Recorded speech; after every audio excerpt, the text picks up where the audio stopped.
জানেন, বিচারের মাঠে আপনারা তো সবাই দাবি করবেন, এখন যদি বলি আমরা মুসলিম না কাফের, সবাই বলবেন মুসলিম। আমাদেরকে তো বুঝাই দিতে পারবেন। কিয়ামতের মাঠে কিন্তু আপনাকে আল্লাহ জিজ্ঞেস করবে না তুমি মুসলিম না কাফের, কারণ আল্লাহ জিজ্ঞেস করলে আপনি তো তখন বলেই দিবেন আল্লাহ আমি মুসলিম, আপনি থাকবেন প্রথম কাতারে, তখন আমাদেরকে ধাক্কায় ফেলাই দিবেন, বলবেন আপনি প্রথম মুসলিম, তাই না? আল্লাহ বলবে বান্দা তোমাদের ইমানের পরীক্ষা কিভাবে করা হবে শোনো। রাসূল বলছেন কিয়ামতের মাঠে আল্লাহ যে বলছে যে আমরা হিসাব নেওয়া সহজ, আল্লাহর পক্ষ থেকে প্রথম ঘোষণা করা হবে যে যার ইবাদত করতে তার সাথে হয়ে যাও। প্রথম আদেশ মান কানা ইয়াবুদু শাইআন ফালিয়াত্তাবি, যে যার ইবাদত করতে যাও তার সাথে হয়ে যাও। খ্রিস্টানরা ঈসা আলাইহিস সালামের দিকে ছুটবে, ইহুদিরা ওজাইর আলাইহিস সালামের দিকে ছুটবে, হিন্দুরা রামনারায়ণের দিকে ছুটবে, বটগাছের দিকে ছুটবে, অগ্নিপূজকরা আগুনের দিকে যাবে, চন্দ্রের পূজারীরা চাঁদ, সূর্যের পূজারীরা সূর্যের দিকে যাবে। পুরো মাঠ খালি হয়ে যাবে, কারণ আল্লাহ সবগুলোকে সেট আপ করে রাখবে সেখানে। কারা থাকবে বাকি? এই যে আমরা থাকবো বাকি, কারণ আমরা তো আর কারো ইবাদত করি নাই আল্লাহ ছাড়া, তাই না? আর আমাদের মধ্যে মুনাফিকরাও বাকি আছে, যারা আল্লাহর ইবাদত করে না কিন্তু টুপি লাগিয়ে ঘুরে। আল্লাহ এদেরকে কিভাবে পৃথক করবে জানেন?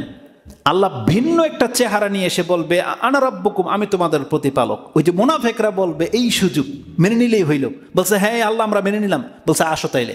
মুনাফিকরা সরে যাবে, কিন্তু মুমিনরা হাসরের মাঠ থেকে সরবে না, লড়বে না। তারা বলবে হাযা মাকানুনা, এটা আমাদের মাজলিস, হাত্তা ইয়াতিয়া রাব্বুনা, যতক্ষণ পর্যন্ত আমাদের আসল মালিক না আসবে আমরা হাসরের মাঠ ছাড়ব না।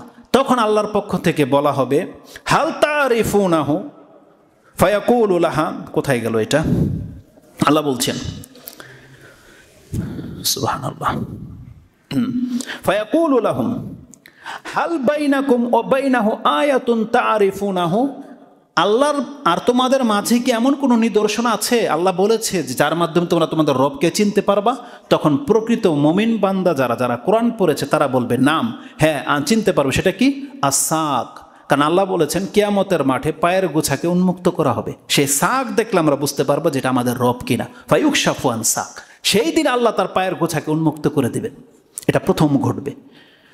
সেই দিন আল্লাহ সুবহানাহু ওয়া তাআলা তার পায়ের গোছাকে উন্মুক্ত করে দেবেন। রাসূল সাল্লাল্লাহু আলাইহি ওয়াসাল্লাম বলছেন ফালা ইয়াবকা মান কানা ইয়াসজুদু লিল্লাহি মিন তিলকাই নাফসি ইল্লা আযিনাল্লাহু লাহু বিসুজুদ।